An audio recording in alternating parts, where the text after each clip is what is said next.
Well guys, we are back for another episode of the Liberal Asshole Show, episode 68. And what are today's topics?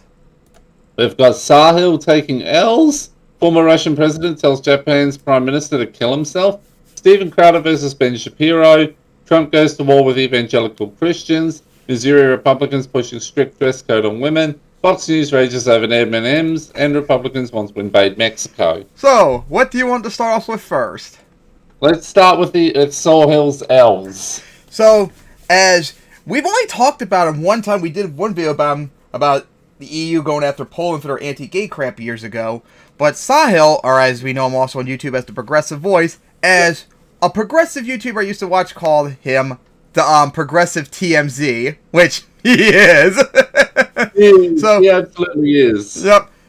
Now, he hasn't been posting much on YouTube lately. I think he actually is in college from what it seems like, because I actually get notifications when he tweets stuff.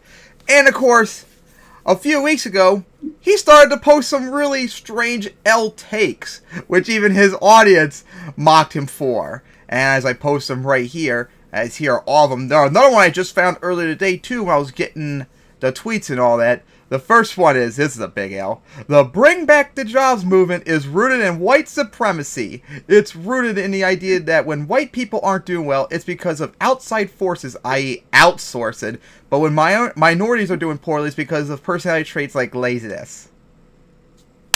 Okay. Sahil.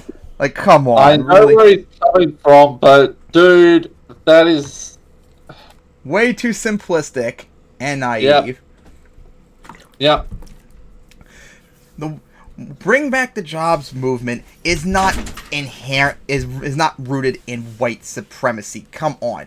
Maybe some is, but the majority, I guarantee you, is not. And you know who else is for bringing back jobs? Bernie. Are you going to say he's a white supremacist? Well, despite the fact he's Jewish, it is the number one, that is the number, I'm going to say number 2 target behind Ilhan Omar, because he's Jewish. Yep, and of course, the neo-libs in the Democratic Party accused him of being racist throughout all these years, remember? Well, of course, because they're kind of anti-Semitic themselves. They're enablers of the white nationalists and all white supremacy and all them. And yeah, it's not just whites. Everyone in America particularly is not doing well because of outsourcing. That is just a fact that's been the case since the 70s. It has nothing to do with racism. And if anything, outsourcing affects minorities more. Because at least whites had this historical economic advantage for centuries to at least try and hold on for a little bit longer. Minorities did not have that opportunity like we did. So they're screwed over even more because of outsourcing. So it's weird that you call it white supremacy to want to bring back jobs. But that was really weird. So we gotta see about that first one. The next one is a fucking Destiny and Vorsh argument. Yep. Free trade is pro-worker. You literally lose more jobs by subsidizing the Rust Belt jobs. You lose more jobs than saved, and you'll be paying higher prices, and workers will lose higher income positions in the U.S. LL. That stuff makes no sense. Nope. Free trade policies are anti-worker because they outsource the jobs, the high-paying jobs, which fucks over the workers so they make less money, as prices do not decrease as free trade and retards always say, they go up. Oh my god, fucking stupid. Of course you need to protect them. That way, they still have the higher jobs, so they can pay for the supposed higher priced goods, even though that's not how it works. But okay? So yeah, what do you gotta say about this free trade garbage he's now spewing? Oh, that's bullshit. Free trade is just a plot to kill workers. Mm-hmm. And now it's just a plot to harm workers as much as possible. And this one I just found earlier today. Didn't think it was really that bad, but still wanted to talk about it. Is it controversial among progressives to say that it's important for a child to grow up with 2 parents? The problem, Sahil, there's actually like 2 problems with this, because this has been an argument for years that kids do better with 2 parents and all that. Now, the main reason why, it's because of financial reasons, because more people in the family means they make more money, which helps the child live better because they have more money. To me, I would use that as an argument. It's not necessarily 2 parents, it's just having more money. And stats show, too, if a single couple has a lot of money, the kid will be fine regardless. It's not the two parents that matters, it's the money that matters. But the problem with a lot of the left that have with this is two reasons. One, a lot of conservatives use this argument to demonize gay couples, for example. Because they don't mean people. Two parents. The people that usually bring this up are usually conservatives, and they don't mean two parents. They mean a man and a woman. That's it. Gays are evil and should never have kids. Don't forget, we're starting to get that it's not just not two men, it's man and a woman. A few of them are even starting to be like a man and a woman of the same race. There's a few by the far right ones, including Ben Shapiro. And possibly Crowder too, but I haven't heard anything lately. The mask is starting to slip to show that they oppose interracial marriage as well as same-sex marriage. And then the final one is the right also uses this argument to demonize single parents as they're like evil and stuff like that. That's another problem with it too. That's why people on the left have a problem with saying like kids grow up better in two parents, because it's definitely used to demonize gays and single couples. That's the problem with it. Yep. So yeah, we gotta see about all these takes. Although the last one really isn't a take; it's more of like a question. Yeah. The first two are beyond cringe, and are more you'd expect from a right-wing bastard. And the third one's just a bit, yeah, like. The problem there is a few problems. It's not as bad as the other two. Alright, so I guess we're on to the next topic then. Yep, and that is former Russian president tells Japan's prime minister to kill himself. Well, it doesn't, he didn't actually say it like directly to him. It was like speaking at a talk or something like that. So anyways, what was this about? So anyways, for all of you who don't know, Dmitry Medvedev was the former president of Russia from 2008 to 2012. The only other person to be president other than Putin since 1999. And of course, during that time, too, Putin was prime minister, and he did the same thing that Erdogan did before he left being president, where he basically changed the constitution so the prime minister has more power. So Putin largely was still in control even when he wasn't president at the time, before he came back in 2012. So, at the time, during that time, Medvedev was actually kind of like a moderate liberal at the time. Which sounds crazy, especially now, because now, 15 years later, he's flipped. Now he's a hardcore, like, genocidal warmonger. And he straight up advocates killing genociding Ukrainians completely. Complete derangement. So, recently, Fumio Kishida, Japan's prime minister, came to America recently, and he and Biden had, like, a joint statement, like,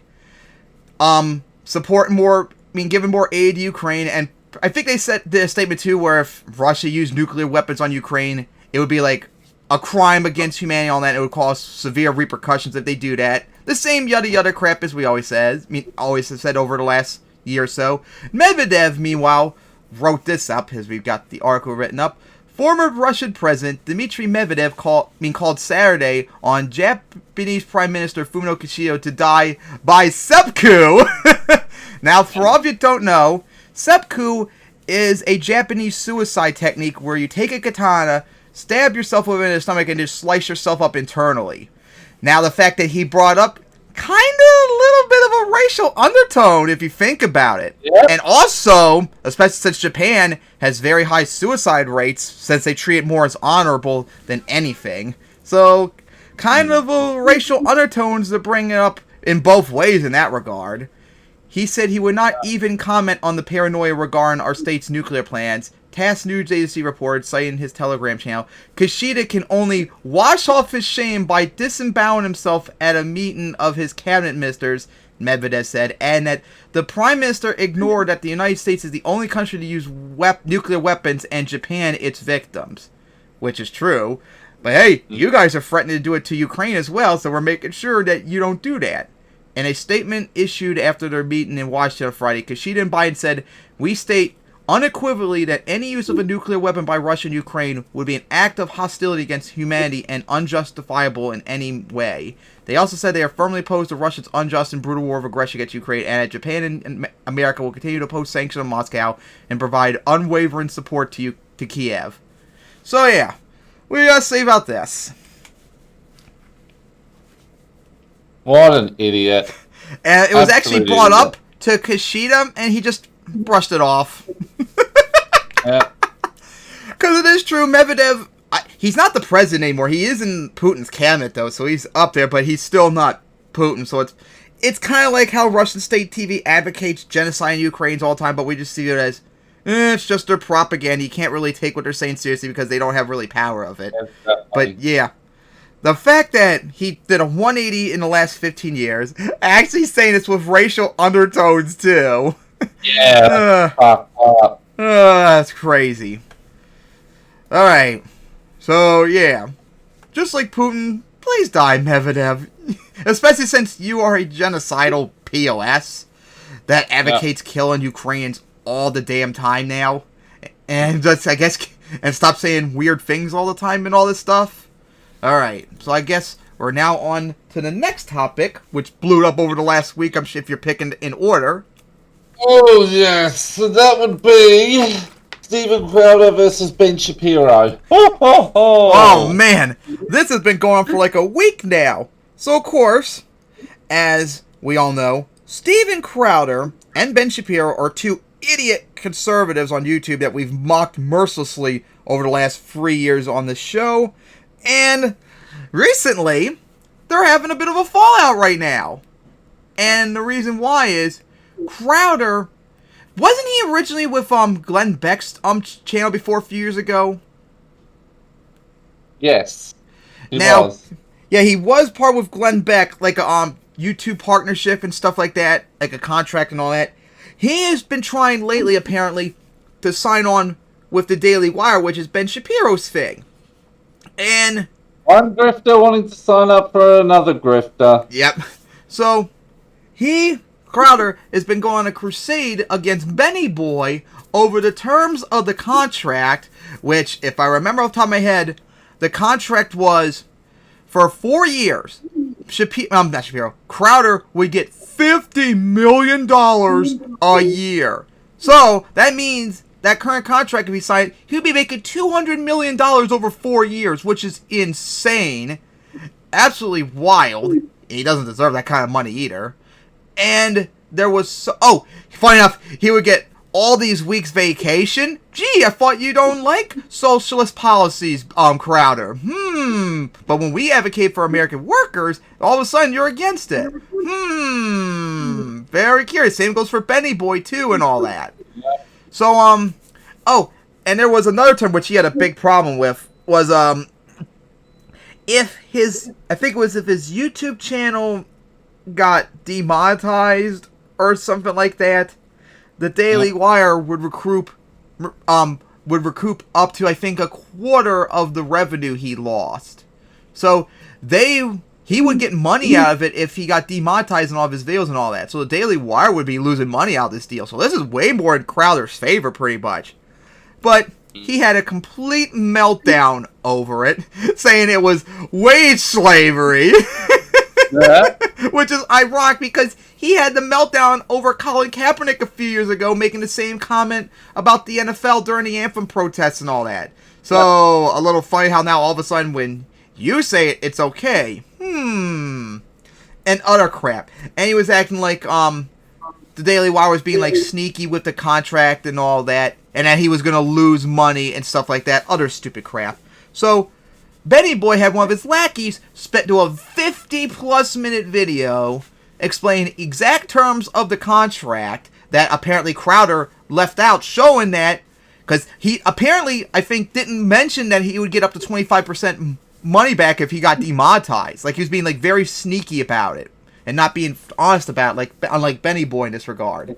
And it turns out that Crowder actually started like some sort of website, like his own like not sponsorship, like his own membership thing, which he did not have before. This is like a month ago. So it appears that Crowder knowingly lied about this to try and prevent the deal from happening, make Ben Shapiro look bad, and use the attention to promote his brand instead. Oh, jeez. So, what you gotta say about that grifting piece of shit? I'm not surprised. Stupid. I'm not surprised. Of course, I had a feeling that Crowder was going to do something like this. And as I've noticed over the last few months too, there actually is starting to be like an actual civil war in the Republican Party now. Remember we saw it too with the McCarthy vote, how there was a split and forced to vote on that. Now there's now there's a big feud brewing between Marjorie Taylor Greene and Bulbert, whoever it was. Remember that recently? I almost picked that for video too. And loser bounce Bert. And now Crowder and Benny Boy, and Candace Owens on Benny Boy's side. And saying that Crowder is basically a piece of shit. And supposedly I don't know if still work with him, but that idiot not gay Jared, apparently he and Crowder have an NDA against each other. So, what's that all about? I also know Alex Jones is on Crowder's side. I did not get to see that yet. So yeah, it's a massive civil war brewing. So, hearing all this, who do you think is in the right? Intense. Fighting as well. What? Trump and DeSantis. Oh, yeah, that too, yeah. So, yeah, that's a big civil war brewing, which, hey, hopefully it will help us. But, of course, when it comes to Crowder and Benny Boy, who do you think is in the right, though? Probably a bit more, probably more Shapiro than Crowder, honestly. Yeah, Crowder is just a scummy griffin POS. And the fact that he's mauled in, the fact that he's going to get $200 million over 4 years, paid sick days, and some money back if he got demonetized. Oh, now I remember also another thing too is he would also, if he also would have to do like videos and stuff on occasion for the Daily Wire too, part of this deal. That was I think another thing he didn't like dealing with or something like that. So, but yeah, the fact that you call it wage slavery, that you're going to get $200 million, so many weekdays off, and money back if you get demonetized. What a slimy little bitch. And that shows why Crowder's a piece of shit and you shouldn't pay attention to him. And of course, same goes for Benny Boy, but at least in this regard, he's being a bit more honest. Oh yeah, too! Speaking of DeSantis and Trump, that's another civil war brewing between them, because Benny Boy's more on DeSantis' side, whereas Crowder's more on Trump's side. Yeah. They basically, another thing too is Crowder, now I remember too, another reason why Crowder's against is because he feels that since he could possibly get demonetized with this, he is more on the principle of we shouldn't be associated with YouTube because they're censoring us conservatives, whereas Benny Boy's like, we have no choice, we have to do YouTube because that's the only big option we have until we get these networks up, which we're trying to do with you joining our network and all that. So yeah, what do you gotta say about this whole thing? Fight. Yep. Fight. Keep destroying yourselves and make it more easier for us on the left to win. Fuck Crowder the retard, and of course fuck Benny Boy still, even though he is in the right more in this regard. Alright, so now, on to the next topic. Trump goes to war with evangelical Christians. So recently, as we all know, Trump is running for president in 2024, and he has been flailing a lot, to the point where now DeSantis was destroying them in the polls recently. And now Trump is trying to deflect blame from him being a POS president. And one of the big things is abortion, which of course, he was directly the reason why Roe v. Wade was overturned by getting those free Supreme Court nominees in. And now he's mauling about the evangelical votes that supported him as the reason why they were losing so much. And all that. So let's watch this. Trouble in paradise, y'all. Trouble in paradise. Donald Trump is mad at one of his, honestly, his most solid base of support his entire time in politics. And that's not a good sign for the big dog. That is not a good sign for the big dog. I don't know if I would say that they were his most loyal. Remember, he had to get Mike Pence to be his VP in order to secure him. Same goes for Ted Cruz, because Ted Cruz was the last one to hold out in 2016. So I don't know if I would say he's the most loyal. They're the ones that are like... I remember Cruz finished second. Yeah, that's what I'm saying. For two Trumps, so... So it doesn't seem they're that loyal. Like, he had to, like, to give concessions to them to get them to support him. Here in Mediaite it says, there's great disloyalty. Trump rails against evangelicals like Robert Jeffers, abandoning 2024 run. So Robert Jeffers is like, you know, one of these conservative Christians, these evangelicals, maybe a televangelist, although I'm not sure. He has a TV show. I've seen him on a bunch of stuff, though. And he was all in for Trump in 2016 and 2020. He was all in. Apparently, he ain't rushing to him now, okay? Trump is salty over this. So let me play this clip for you from Newsmax. By the way, the audio is a little yikesy on it. That's not me. It's either Mediaite or it's Newsmax. It's a little, like, crackly. But anyway, let's listen. You were the ultimate fighter, the ultimate counterpuncher for sure, and that makes me think of evangelicals, why they loved you twice in those elections. And when you announced your candidacy, at least as it stands now, some of these prominent evangelical leaders who backed you last time, they're not yet willing to commit, like Robert Jeffers is not, some others. It seems like many of them are waiting to see how the field takes shape before backing anyone. What is your message to them? And honestly, you know what? That's kind of fair. Just like us on the left, we should wait and see if there's any progressives running and all that before people decide. And especially since, another thing too, which I'm sure is going to be brought up, like, you did do, like, their main accomplishment, getting rid of Roe v. Wade, so I'm sure they're not fully as motivated as they once before. And two, you're not doing so well in the polls. DeSantis, on the other hand, is, and he's going to give them, the evangelicals, what they want, so maybe they're more likely to support him. Yeah. Well, I don't really care. Look, that's a sign of disloyalty. It's great disloyalty. Oh, God, his mic is horrible. I can't even hear what Trump's saying. What, did he call in from a spaceship? Jesus Christ, Don. Get it together. What are you doing? Is he on the toilet right now? Like, are you under Martian You mean in the toilet, if anything. Radio waves? Like, what is this? This is insane. Yeah. Nobody, as you know, and you would know better than anybody because you do such a great job, nobody has ever done more for right to life than Donald Trump.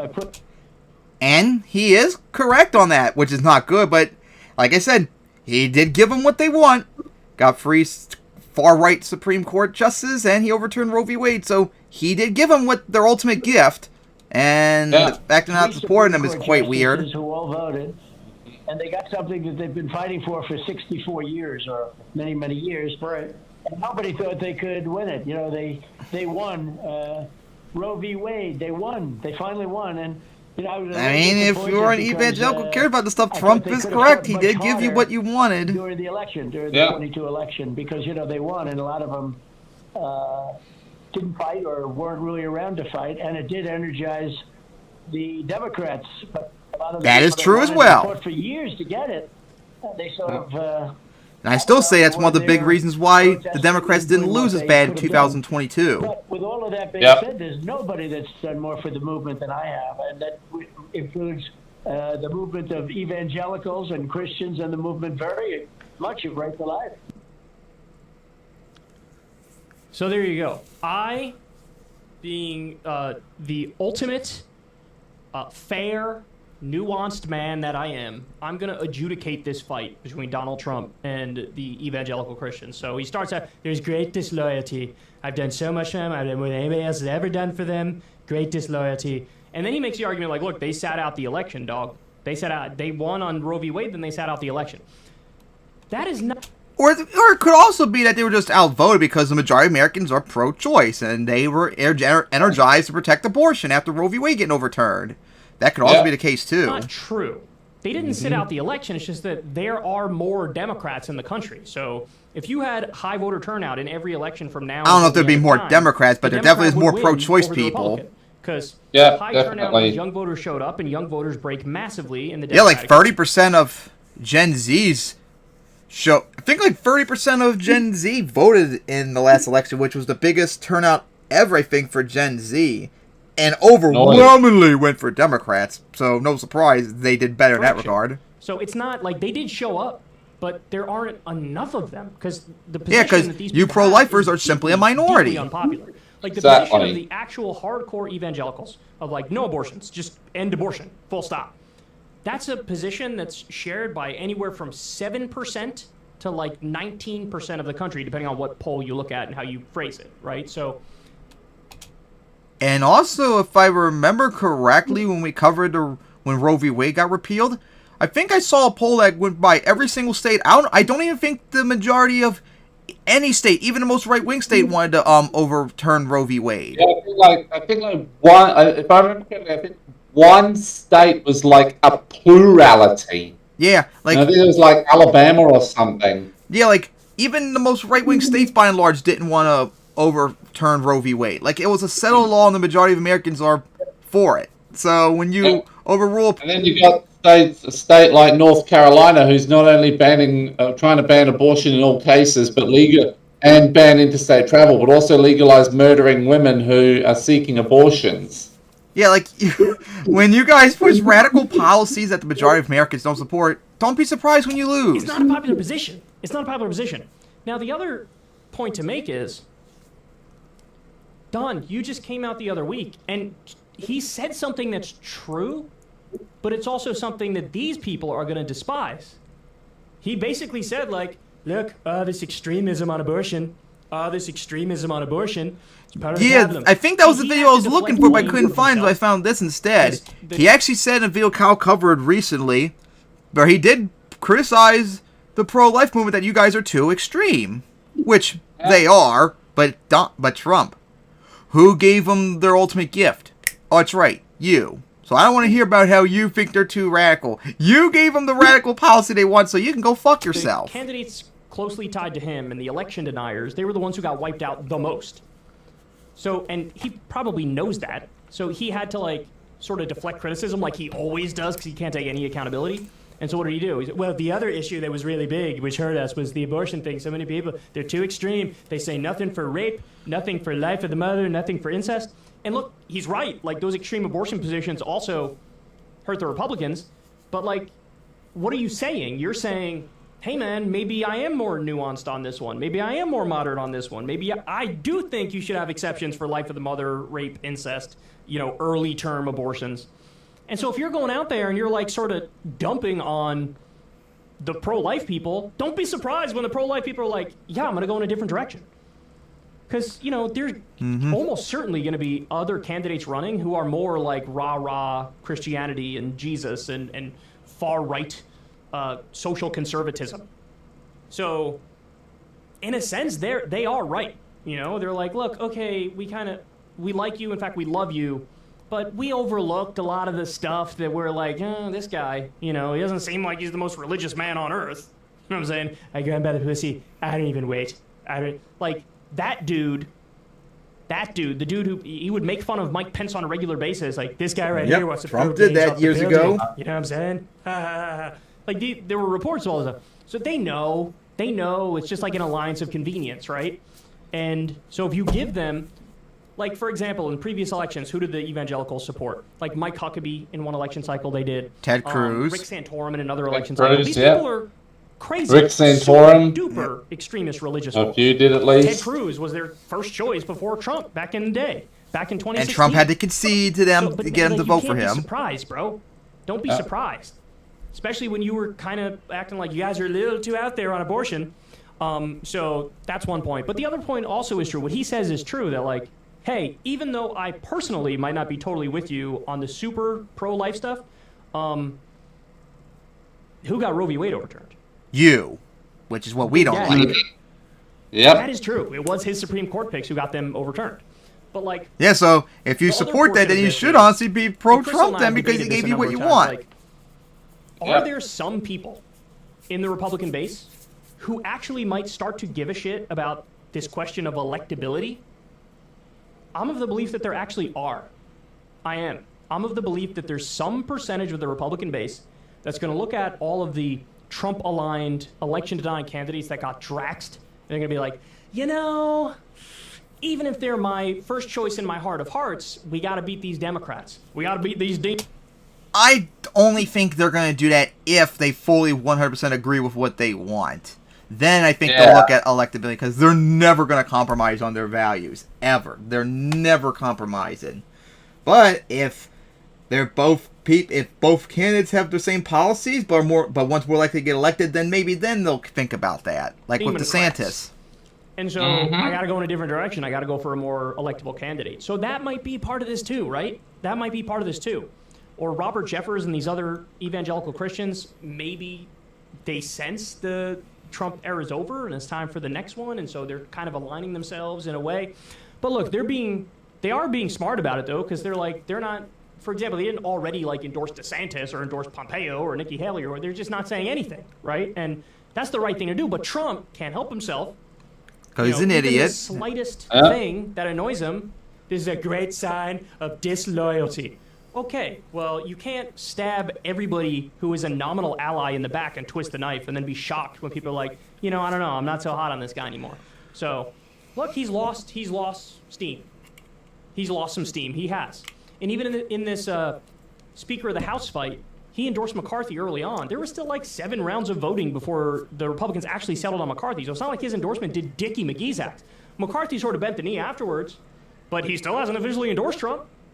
He still hasn't officially endorsed him. And so, the polls speak for themselves. His approval is still at about 30. Now I remember, too, I think Trump lost a lot of support, too, among his base when he supported McCarthy being Speaker of the House. Yeah. That's put that in perspective. Biden's at 45. Biden, and he is the president. So there's way more scrutiny there. So anyway, there you have it. Reel it in, dog. This was a group that he was, in the past, he never crossed them. Because he knew. There's some power there in the Republican base. So, how many more people can you alienate? In classic, we always talk about this. What was the problem with Hillary Clinton? She would wag her finger and be like, hey, I'm entitled to this. You owe me this. Yep, and that's a big reason why she lost. That's off-putting to a lot of people. This voter shaming, you better vote for me, right? And with Trump, it's this is the same thing. It's entitlement. It's you better. I'm Trump. It's all right, man. Well, let me know how that works for you, because in the 2018 midterms, you guys got Drax. In the 2020 election, you guys got Drax. In 2022, you guys got Drax. Maybe you're part of the problem, if not the biggest part. So. Reel it in, homie. Ever since Adpocalypse, when you... Yep, so what do you got to say about that? Oh, I'm burning books again, burning his bridges again, and making things more difficult for himself. Because he's an idiot and always will be an idiot.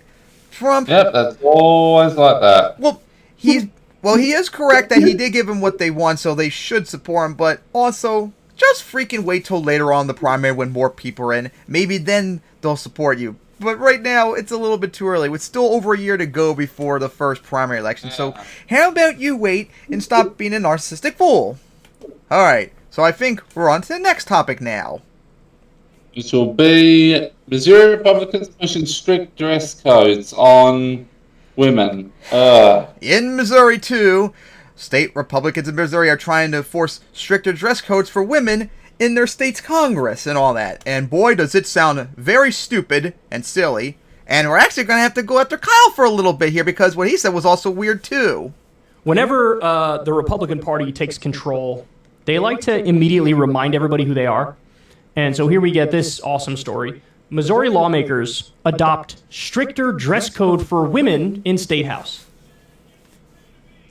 So they go on to explain here, basically hey, y'all hoes got to cover your arms. That's the gist of the story. Lawmakers in the Missouri House of Representatives this week adopted a stricter dress code for women as part of a new rules package and now requires them to cover their shoulders by wearing a jacket like a blazer, cardigan, or knit blazer. How about the addition, which was proposed by Republican State Representative Ann Kelly, how about you don't outrage from some stop trying to be sexist pieces of shit? If women want to wear something that's too revealing in your eyes, how about you go piss off? Democrats who said the change was sexist because the dress code for men was not altered.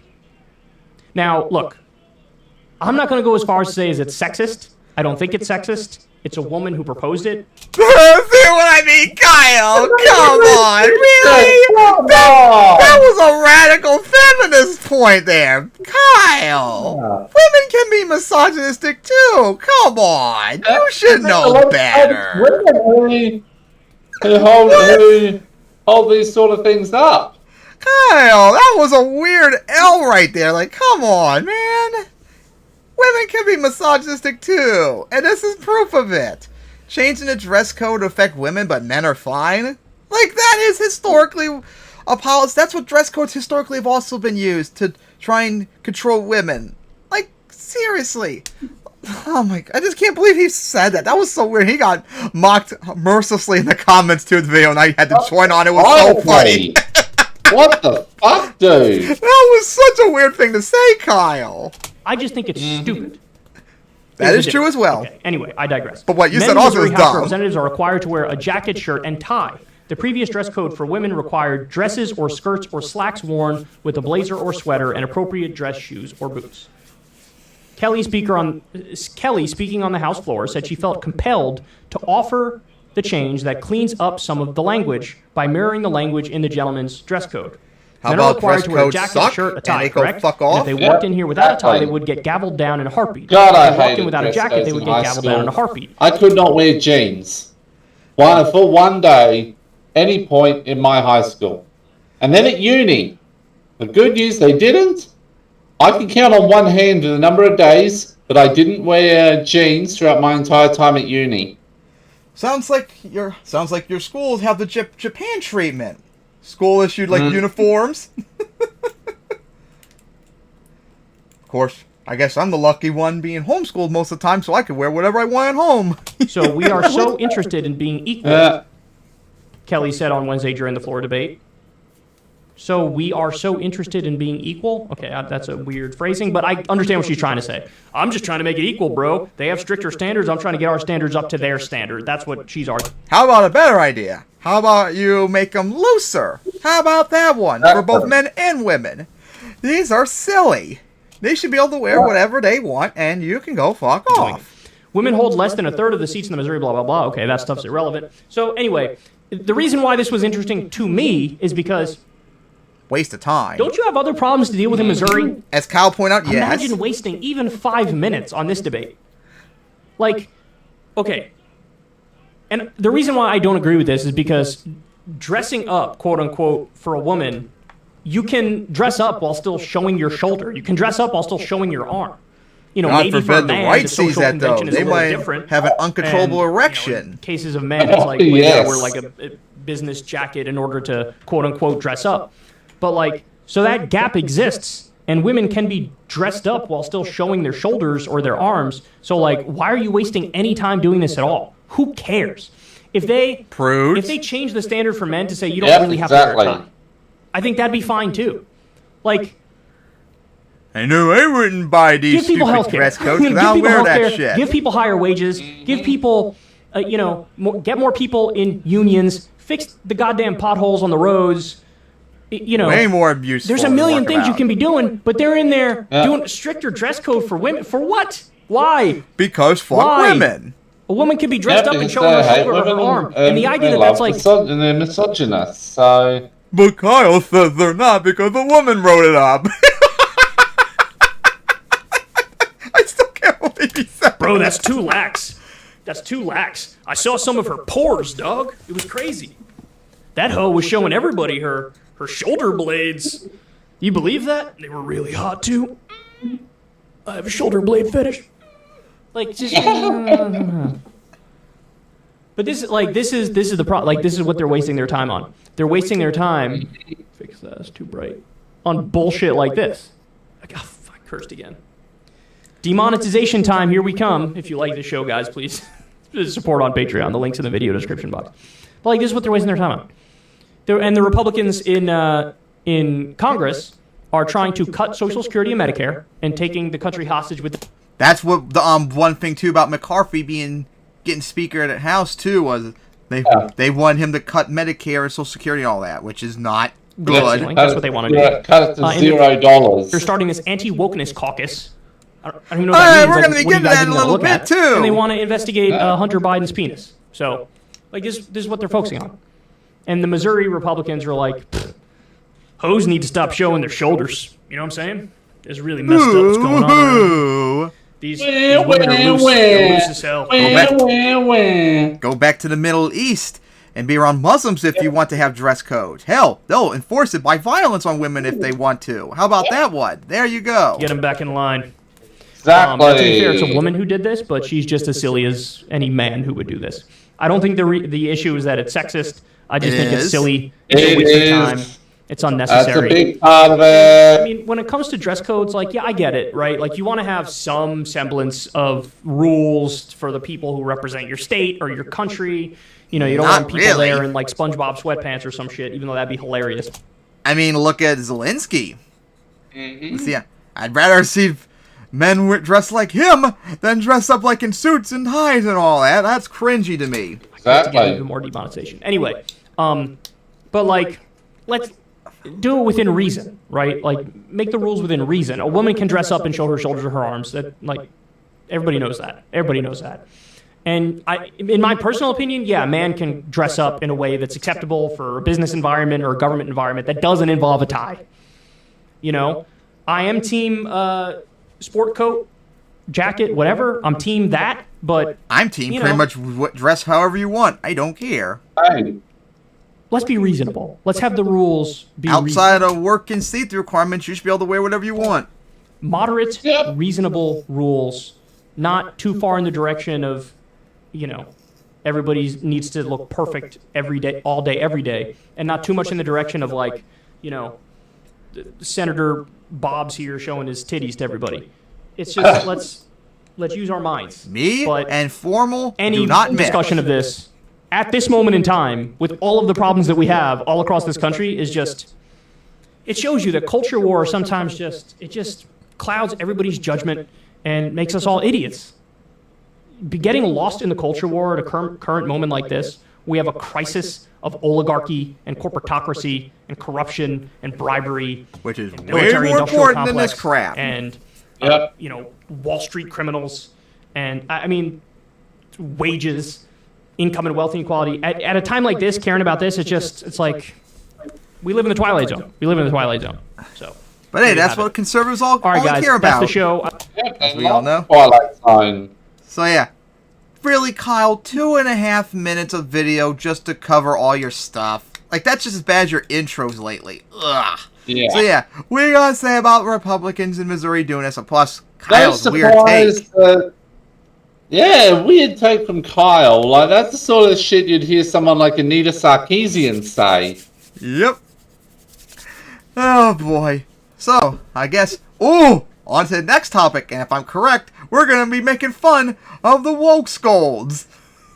Yeah. What was it?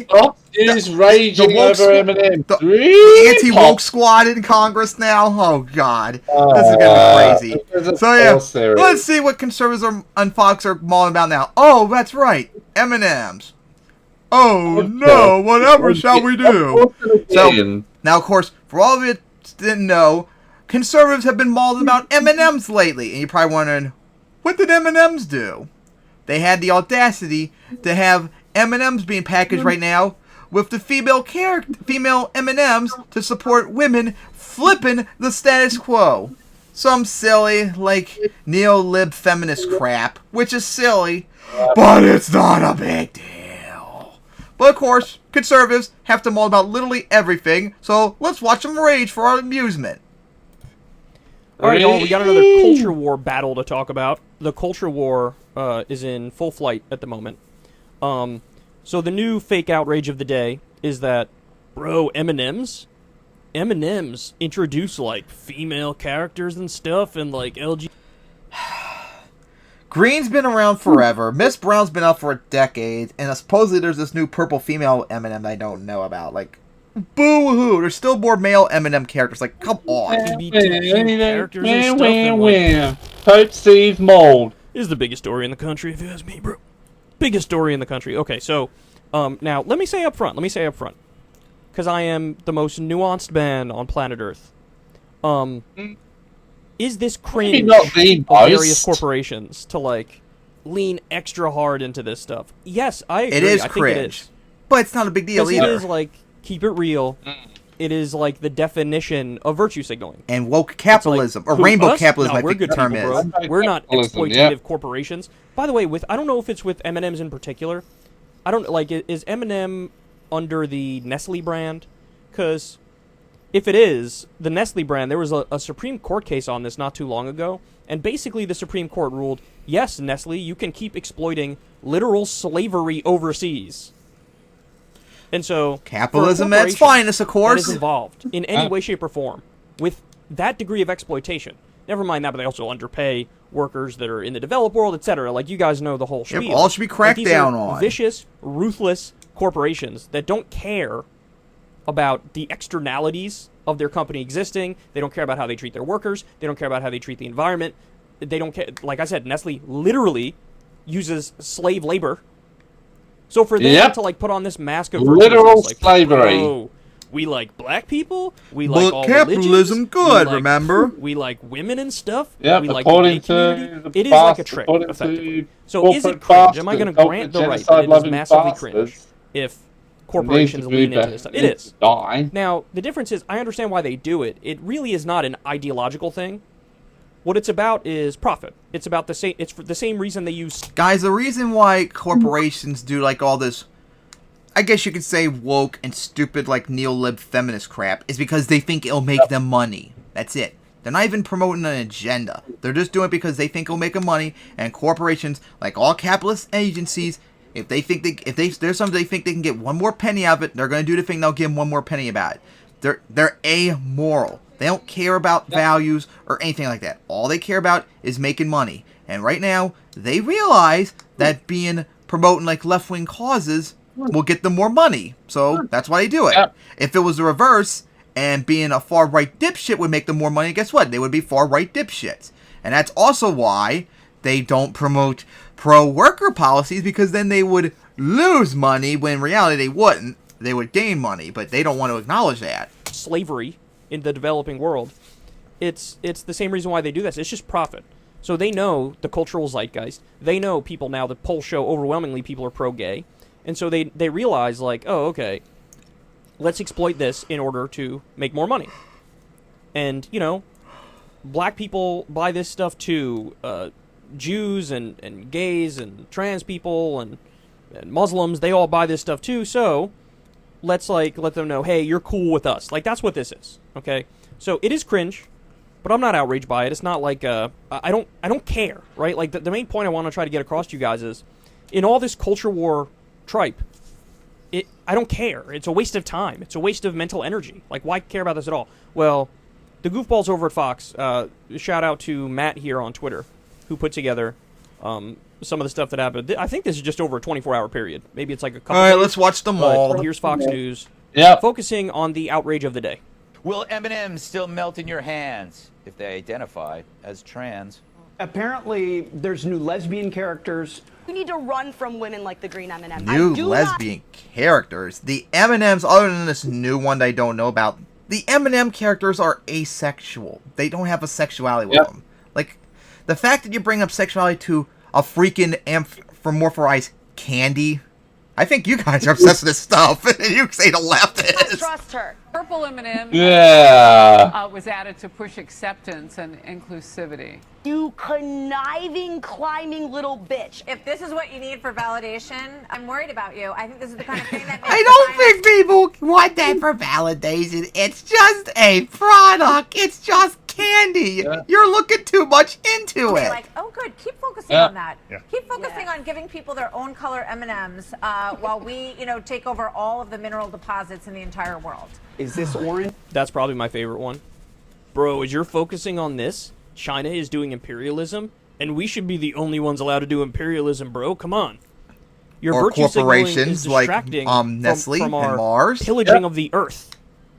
Great point, bro. Great point. A man or a woman? I don't know. Is this blue? Is it non-binary? Is it democratic? I don't know. It's blue. I don't know. Women all know that the women that are like, I'm a woman and I'm pro-woman and look how pro-women I am. You can't trust them. Green M&M is disgusting. She's an opportunistic, evil bitch. Wow. What the? Yeah. Cool. Malden over M&Ms. Yep. Oh my god. Weird. Now look, I'm gonna get ahead of myself here a little bit. I'm gonna do a separate story on this as well. But at the same time that they're flipping out over this story came out. The U.S. drops an average of 46 bombs a day. Why should the world see us as a force for peace? The U.S. has dropped 337,000 bombs and missiles in 20 years. And they go on to say here, now clutches its pearls over Russia. Russia is literally killing civilians on purpose. Yeah. I mean, America is too.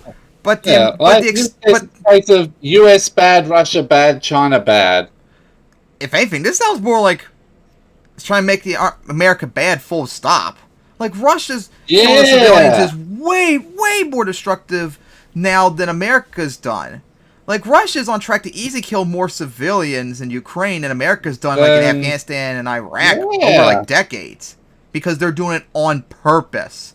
America's doing it on purpose, but not to the same extent. Plus, they're using, like, drones and stuff that are more precise, whereas Russia does not have that capability. Like, come on. America, you're bad for dropping all these bombs and all that, and now you're crying about Russia doing it. Russia's wrong for doing it too, so why are you trying to make it sound like it's okay?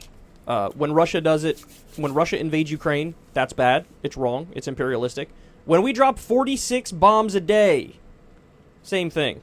Now, maybe you're naive enough to think, bro, we're dropping bombs of love. Like, we're doing it because it's the right thing to do, bro. But I have a bridge to sell you. Stupid idiots on the right and neolibs would think that.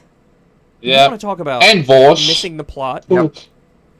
And this is the problem. And then it's Dorba just sub out US and put in Russia and China. We live in a country where 63% of people are living paycheck to paycheck. We live in a country where 85 million people are uninsured or underinsured when it comes to their health insurance. We live in a country and of course the right way to care about big dress pharma codes is so and corrupt. M&Ms. They've bought the government, and medicine that sells for $200 in the UK sells for $38,000 here. Yeah, we can go on and on with the systemic degradation that's happening in front of us. We can go on and on. And you guys know all these facts. I've run through these facts far too many times. But you got CEOs used to make like 11 to 1 what the average worker made, and that's not even that long ago. And now they make like 340 to 1. You have the richest, 26 people on Earth. They have more wealth than the bottom, and the bottom 4 billion people, because we're over 8 billion now. So over 3 billion people, like 3.5 billion people. This stuff is egregious. We live in a failed system, and these morons are melting down, no pun intended, over M&Ms. So, look, my conclusion, looking at this, is the same conclusion I've given you before, which is anybody who's so obsessed with this culture war stuff and leaning into it, whether it's on the side of, like, who, me, bro? I'm a good person. I love diversity, bro. I'm not virtue signaling. And yeah, there are a bunch of people on the left that do that a lot, especially, like, corporations where they're pushing this exclusivity with M&Ms. Like, it's silly and cringe, too. Minorities are good, bro. I love minorities. Those people and the people who are equally as obsessed on the other side of the issue. This is the end of the country as we know it. This is the end of the country as we know it. We have some, the like, end trans of the M&Ms. country by an M&M's package. Like, you're all idiots. You're all morons. You're all missing the bigger picture. But it's so much easier for people to get, like, worked up into a rage about the fake scandal of the day than it is about these deep systemic flaws, which I do think a lot of people just write off as, like, that's just the natural order. That's just how it is. But that's not the way to think about it. Because so many things, most things, are changeable. But it's hard to change it when people are wasting their mental energy on stuff like this. So, anyway, there you have it. Goofballs on Fox News being goofballs. Yeah. Well, another day. No surprise. Idiots on Fox being idiots. So, yeah. What do you have to say about that? They're going back. They're seriously going back to M&M's because they've got nothing better to do. Also, Kyle, stop with the America bad no matter what stuff. You're starting to sound like Jimmy Dore. Mm-hmm. Although there are definitely a lot worse people than him in that regard. Thankfully, he's changed a lot after the Dore was the first one that came to mind in that regard. Yep. And then there's this new idiot, too, recently came up. I can't remember his name because he's Chilean, but oh my goodness. He had debate with Destiny and this other YouTuber called Laserpig, and he was so insufferable that Destiny had to rage quit the debate with half an hour in. When you make Destiny that mad, you know you goofed. And you're not on the left here. Alright, so now I think we are on the final topic now. And that is Republicans want to invade Mexico. Oh boy. To stop illegals and drugs, even though that actually would make it worse. Shock Pikachu face. So of course, I can't remember who it was. Why do I get the feeling it was Marjorie Taylor Greene, but I'm not fully sure. Advocated recently, maybe we should invade Mexico to stop their problems. And of course, remember, as we covered before earlier last year, I think, there were documents revealed just recently that Trump, when he was president, advocated bombing Mexico and all that. So Republicans are now on board with this idea, this silly idea of invading Mexico. Hey, just like Hinkle Boy wants to invade Canada, remember? Yep. Oh my God. Jacob Hickey. Look, Jacob Hickey wants to set up his The other day we talked. MAGA Stalinist dystopia, and then he wants to invade the rest of the world with it. To force literally everyone to be MAGA Stalinists. In other words, being an idiot. The other day we talked about how Marjorie Taylor Greene I was floated right. the idea of going to war with Mexico. Why? Okay, so, why would we want to go to war with Mexico in the first place? That's the first question in my mind. What, you want to finish the job of the Mexican-American War and finish annexing them off since we didn't do it last time? Like, what would be the point? To be clear, what she means is, hey, these drug cartels are like basically terrorist armies, and so we need to invade Mexico without their consent, without their agreement, and just start bombing the crap out of the drug cartels. That would not make it any At better? the time, you hear that and you're like, nah, that seems sort of like a goofy fringe idea. And now, to be fair, Trump has brought that up himself. He's talked about we need the death penalty for drug dealers. Okay, that's absolutely psycho, and by the way, that'd be massively unconstitutional here in the U.S. And illegal, just like how Russia's invasion of Ukraine is illegal, too. Who was this sweet grandma who was, And of course, no one in America's history, like I said, I wouldn't be surprised if they try to straight up annex Mexico and finish the job of the Mexican-American War 170 years later. Arrested on drug dealing. She got caught up in some scam and dealt some drugs, and then you ended up freeing her, thanks to Kim Kardashian. So, anyway, are you saying Alice Johnson should be put to death? Psycho. Well, you had Trump saying it. You had Marjorie Taylor Greene saying it. But, like the Romney types, they're like, I'm the respectable Republican, bro. Those types, of course they didn't agree to it. And they never said anything to that effect. Well, here's Dan Crenshaw. Dan Crenshaw, who is a representative of, that wing of the Republican Party, like the Mitt Romney types, the we're actually more serious types. And he goes on Fox News, and he's gonna double down on this idea. And they're talking about a bill, like we're actually gonna draft a bill to go to war with Mexico. Yeah, real finger on the pulse type stuff you got going on here. This is what Americans wanted when they elected you to the House for, Republicans have the majority now. To make Mexico the 51st state. We got all these problems. I can't pay my medical bills. I got credit card debt out the wazoo. My student loan bills are crazy. My rent is way too high. Let's elect a Republican so they can invade Mexico. Just totally cuckoo stuff. Anyway, listen to what he says. He has his own ideas and worries about what's happening at the border. This one might need to involve the U.S. military. Congressman, good to see you. Maybe explain what's got you very, very concerned. Well, look, we recently introduced AUMF, an authorized use of military force against the cartels and any other organizations that traffic fentanyl specifically. He proposed an authorization for use of military force that allows Biden to order U.S. forces into Mexico to go after drug cartels, even if Mexico says no. Democrats wouldn't support that bill, so good luck with that. That you can't even get the name right. Everybody says fentanyl, fentanyl, fentanyl. It's fentanyl. N-Y-L. N-Y-L. Fentanyl. Fentanyl. Not no. Not no. It's not N-O-L. You care so deeply about it, you don't even know how to say the drug. I mean, it is conservatives, Kyle. What do you expect? You want to declare war? You want to declare war over fentanyl? Go after Big Pharma. Crack down on Big Pharma. Sounds like good old opium wars that the Mexico. UK had with China back in the Oh my God, 19th I'm gonna have an century. aneurysm live on air, y'all. I'm gonna have an aneurysm live on air. More. So why? Well, I think I'll wait now, and why not? Why not years ago? These Mexican drug cartels have been around for a while, but the difference now is fentanyl. This is not a drug problem. This is not a war on drug problem. This is a poisoning problem, and they're killing about 80,000 Americans a year. And the Mexican government does very little to thwart this because they're weak. You ever thought about that? Because Mexico is a When did we get shithole, the fentanyl problem? just like America When did it is. become a huge issue? Yep. And a lot of that's because of I'll us tell you too. When the government decided we're going to crack down on pain pills. So now, listen, don't get it twisted. It's not like we didn't have a problem with the pain pills.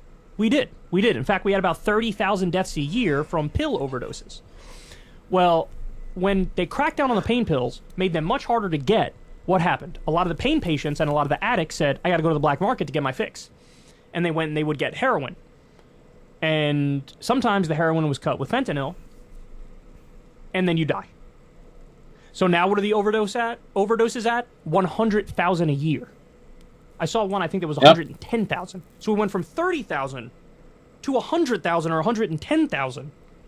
So look, I'm not a genius or anything, but if you want to get them back down to 30,000, I know how to do it.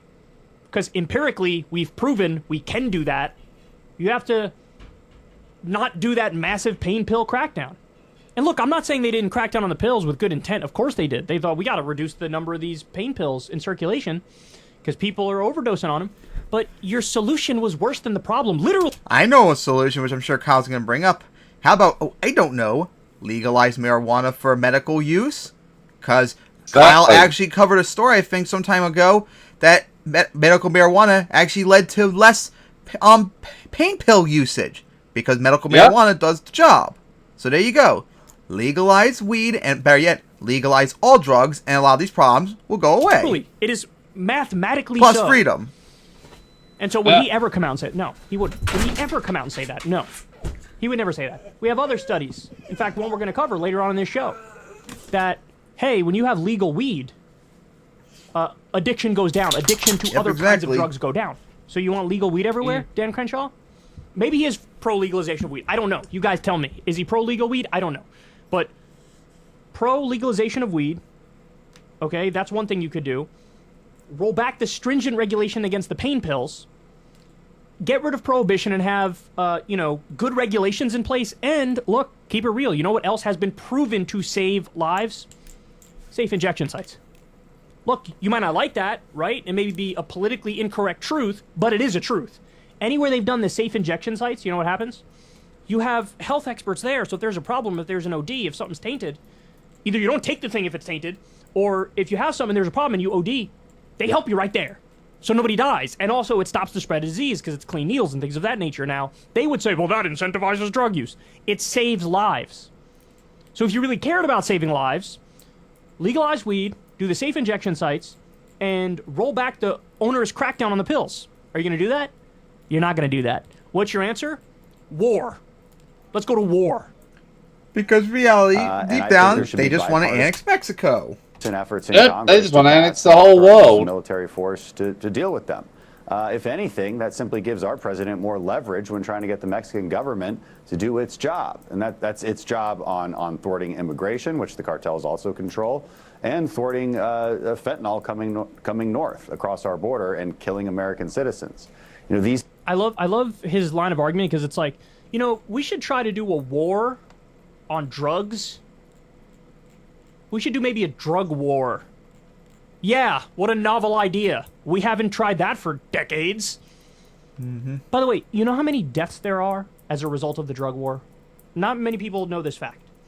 And actually, this isn't even a full count, because this is just from 2007 to 2018. 115,000 people are dead because of the drug war. Yep. 115,000. And again, that's not even a total count. And he looks at that and he goes, we should do more of that? Maybe escalate it? Yeah, I'm sure that's going to work really, really well. In the same way that when we, made alcohol illegal and did prohibition and cracked down on that, alcohol, disappeared, bro. It was gone forever. Nobody ever had a drink again. Hooray for the war on alcohol. Let me know how that worked out. Oh, that's right. And it was a Opposite complete People disaster. are a lot more like ISIS than they are the mafia. You recently saw a war in the state of Sinaloa after the Mexican government arrested El Chapo's son. These cartels can actually battle close air support. Yeah, and that's why, if anything, instead of invading Mexico, how about we maybe, I don't know, help make the Mexican government stronger with their institutions, and maybe give them weapons and stuff so they can help fight against the cartels and crush them on their own terms instead of us invading them and doing that work and making it worse? They're battling government helicopters. This looked a lot like Mogadishu. It looked a lot more like Mogadishu than it does your typical organized crime battle. These people are well equipped. They set up forward operating bases that are well armed right near our border, and they're extremely dangerous. They're some of the most capable, most well-funded, most dangerous organizations on the planet. And so let me tell you how he just massively undermined his own argument. Okay, everybody was, oh my God, El Chapo, the Sinaloa cartel, whichever cartel he was the head of. Oh my God, so dangerous. We got to go after him, bro. And they did this strategy called the decapitation strategy. In other words, you take out the head, that's El Chapo, and then the rest of the organization falls apart, withers, and dies. What actually happened was the exact opposite. So you got rid of El Chapo. Well, hold on. He had the monopoly on violence. He was the leader. He kept everybody in check. So you got rid of El Chapo, Exactly. and then you had drug gang wars in the middle of the streets because there was fighting over determining who would be the next leader. Wow. So the thing that they thought would happen, they couldn't have been more wrong. They were dead wrong. And instead of learning from that and saying, hey, maybe just an outright war approach is not the best way here, he's doubling down on it. He's tripling down on it. He's like, let's just take out more of the leaders. Okay, but then you're just going to have a power vacuum and more fighting to determine the next leader. You have to take a different approach. Legalize, tax, and regulate drugs. Put the cartels out of business. If you're saying they're strong enough to compete with government forces, then for you to say, let's go wage a war against them, you're saying we want to wage war against a competent opponent. Well, in a situation like that, They probably wouldn't be able to survive with American weapons, though, if Mexico used against that. I mean, look what Russia. Russia's probably way more stronger than Mexican cartels, but you see how badly they're getting destroyed by it. It's going to lead to a stalemate, and by the way, it'll probably massively increase the number of civilian deaths. Legalize and give them weapons. So he couldn't be more incorrect. He couldn't be more wrong. And they're floating this on Fox News, the #1 so-called news network on the planet. They're like, we already got a war in Iraq going on. Thankfully we just pulled out of Afghanistan, but we got the shadow war in Africa. Let's add another war. Let's go to, we're missing a war or two, so let's add one in Mexico. Don't forget occupying Syria. And they're right there. Yep, and still occupying Syria on behalf of the Neo-Ottoman Empire, who also have their own territory in Syria. American troops at the border doing this cartel line of attack, they might interpret it differently. What kind of reaction have you gotten?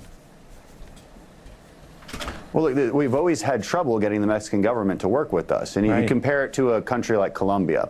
So we've been dealing with Colombia for decades. America was very... All right, you guys get the gist of it. Look, what I want to let Dan Crenshaw know is this simple fact. Now, I don't know if he knows this or not. If I'm being kind to him, it's like, okay, maybe he doesn't know this, because he's asking for more of the war on drugs. What was the war on drugs actually about? Well, this was a very famous thing that came out a few years back, okay? Nixon had a domestic policy chief by the name of John Ehrlichman. This is a top guy in the Nixon administration. He was honest with the media at one point. And he said in 1994, he told the media the following.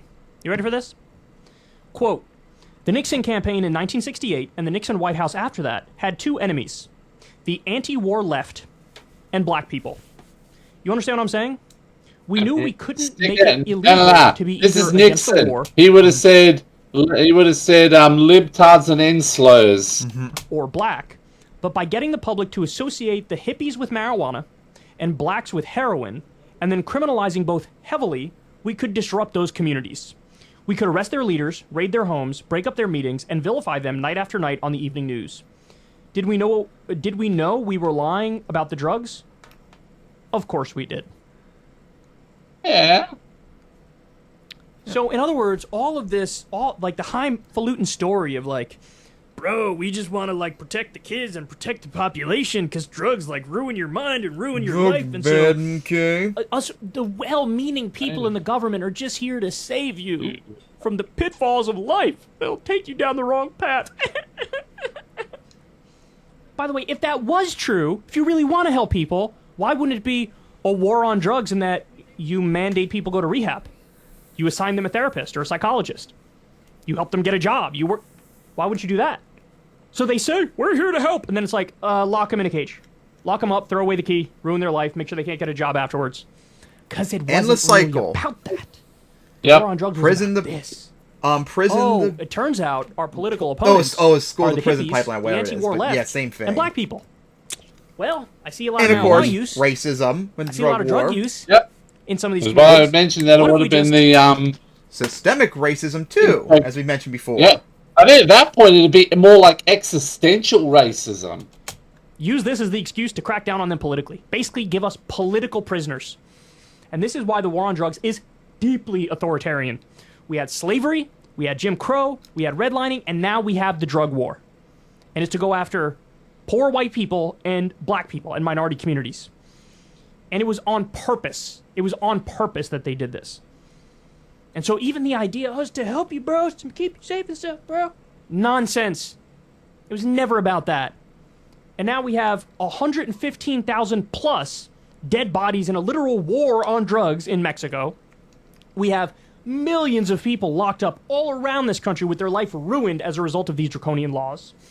And instead of addressing this by fixing the problems, by legalizing, taxing, and regulating drugs, by putting the cartels out of business, by doing And safe if that's injections- not enough, give the Mexican government American weapons, which would easily probably destroy the cartel. sites, by leaning into rehab and help Exactly. for people, instead of doing any of that. 'Cause He they says, do need let's to go." invade Mexico. Let's do a literal war with our But neighbor. yeah, let's not invade People, Mexico. by the That way, would we are definitely not massive make trading it any partners better. with. But we all know the real reason. You want to invade them? This The is far right psych. in America want to finish the job of the Mexican-American War. We took the top half of you. Let's take the bottom half and finish it off. No stuff, man. All the problems we have in this country. 85 million Americans uninsured or underinsured when it comes to health care. He's like, just war with Mexico? Does that sound good, bro? Does that sound good?